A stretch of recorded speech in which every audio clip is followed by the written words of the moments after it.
చెప్పడం ఏంటంటే మన పులివెందుల అప్గ్రేడ్ పిఎస్లో 2 కేసులు 409/2024 అండ్ 411/2024 2 కేసులు సజ్జల భార్గవరెడ్డి అగెనిస్ట్ గా రెండో ముద్దాయిగా అందులో పేర్కొన్నాము. మొదటి ముద్దాయి వచ్చి వరా రవీంద్రారెడ్డి వారు ముద్దాయి. ఈ 2 కేసులు సోషల్ మీడియా కేసులు ప్లస్ ఆ పోస్ట్ తొలగించే విధంగా తొలగించండి అంటే వరా రవీంద్రారెడ్డి ఆ రోజుల్లో ఆ 2 కేసుల్లో ఎవరైతే విట్నెస్లు ఉన్నారో ఆ 2 కేసులు అయితే విట్నెస్లు ఏవైతే ఉన్నారో కంప్లైంట్ అతనికి కులం పేరుతో దూషించినట్టు, తర్వాత అమౌంట్ కూడా తీసుకొనేసి తొలగించలేదు అనేటువంటిది ప్రధానమైనటువంటి అభియోగం మీద మనం 8వ తారీఖు 11వ నెల 2024లో కేసు నమోదు చేయడం జరిగింది. కేసు దర్యాప్తులో భాగంగా మనం 409 కేసులో సుమారుగా 77 మంది ముద్దాయిలను పేర్కొన్నాం. వారు ఇచ్చినటువంటి వరా రవీంద్రారెడ్డి అనేతను ఇచ్చినటువంటి కన్ఫెషన్ ప్రకారం 411లో ప్రధానంగా వరా రవీంద్రారెడ్డి, దాని తర్వాత సజ్జల భార్గవ అలియాస్ భార్గవ రెడ్డి, ఇంకొక అతను అర్జున్ రెడ్డి అనుకుంటాను, వీళ్ళు 3 దాంట్లో ఉన్నారు. ఈ 2 కేసు దర్యాప్తుల్లో సజ్జల భార్గవ రెడ్డి గారికి ఆ రోజుల్లో విట్నెస్ సంబంధించినటువంటి నోటీసు ఇచ్చాము. అక్యూజ్డ్ గా ఉండేటువంటి నోటీసు కూడా ఇవ్వడం జరిగింది. లీగల్ ఎక్స్పర్ట్ యొక్క చెప్పిన దాని ప్రకారం. బట్ ఆయన ఎవరైతే సజ్జల భార్గవ రెడ్డి ఈ 2 కేసుల్లో A2గా ఉన్నాడో వారు రాలేదు. తర్వాత వారు వివిధ కోర్టులకు ఆశ్రయించడము, ఫైనల్ గా మన 4th ADJ కడప వారు కోర్టులో లొంగిపోవడము, ఎవరైతే జడ్జి గారు ఉన్నారో అక్కడ 4th ADJ గారు గౌరవ దీనాబాబు సార్ గారు వారికి డైరెక్షన్ ఇచ్చారు. పోలీసులు ఎప్పుడైతే మీకు పిలుస్తారో మీరు ఆ రోజు వెళ్ళి వారి ఇన్వెస్టిగేషన్ కి సహకరించండి అని చెప్పి ఇవ్వడం జరిగింది ఆర్డర్.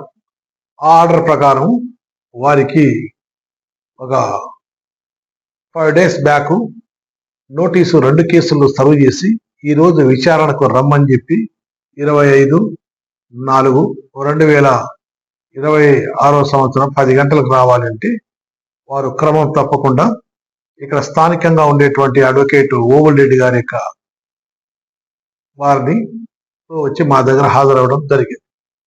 వారిని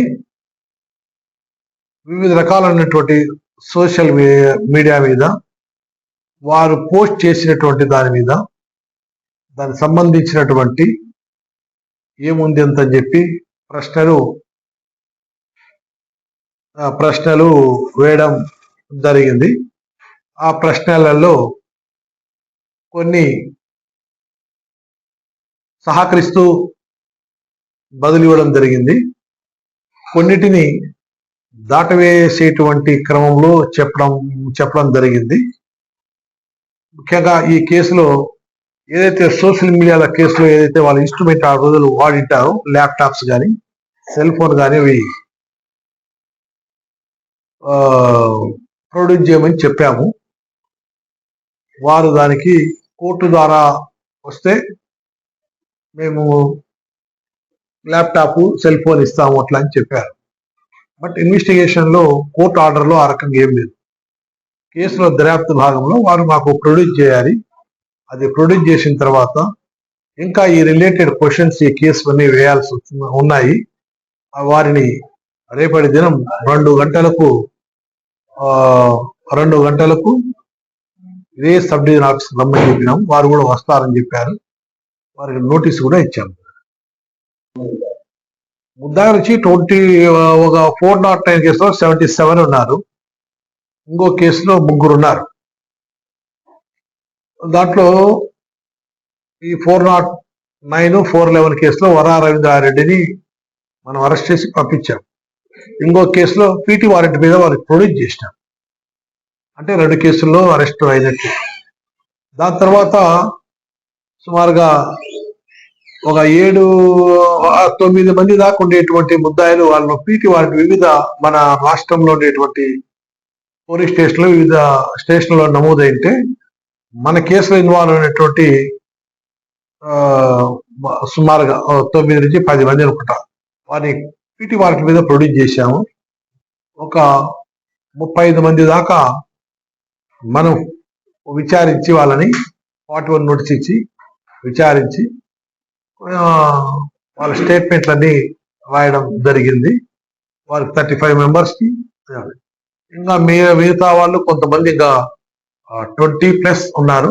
వారిని కూడా ఇతని యొక్క కన్ఫెషన్ స్టేట్మెంట్ అంతా రాసి ఎగ్జామినేషన్ చేసి మిగతా వాళ్ళని కూడా కొంతమంది ఐడెంటిఫై కావట్లేదు, వారిని కూడా ఐడెంటిఫై చేసి త్వరగా కేసు ముగించేస్తాం. ఎవరిపైన ఎన్ని రోజులు అంటూ ఏముండదు, స్పెసిఫిక్ గా టైం అనేది ఉండదు. మనం అడిగే దాన్ని బట్టి ఉంటుంది, వారు సహకరించే దాన్ని బట్టి ఉంటుంది. మనకు వారి నుంచి ఇంకా సమాచారం రావాలి అంటే ఫ్యూచర్ లో కూడా మనం ఎప్పుడైనా పిలిపించచ్చు. ఆ రకంగానే కోర్టు ఆర్డర్స్ ఉన్నాయి. మాకు ఎప్పుడైతే కావాలనుకుంటే అప్పుడు వస్తారు. అదే చెప్పా కదా, 409లో 77 ఉన్నారు, 77. దీంట్లో 3 మెంబర్స్ ఉన్నారు. 411లో 3 మెంబర్స్. వారు వచ్చి 411లో వరా రవీంద్రారెడ్డి, అతనికి అరెస్ట్ చేశాం, పంపించాం. భార్గవ్ గారు హ్యాండ్ షేర్ బెయిల్ తీసుకున్నారు, ఆ కేసులో కూడా విచారిస్తాం. ఇంకా అర్జున్ రెడ్డి ఉన్నారు, వారిని కూడా 41 నోటీస్ ఇచ్చి పిలిపించి స్టేట్మెంట్ రికార్డ్ చేస్తాం.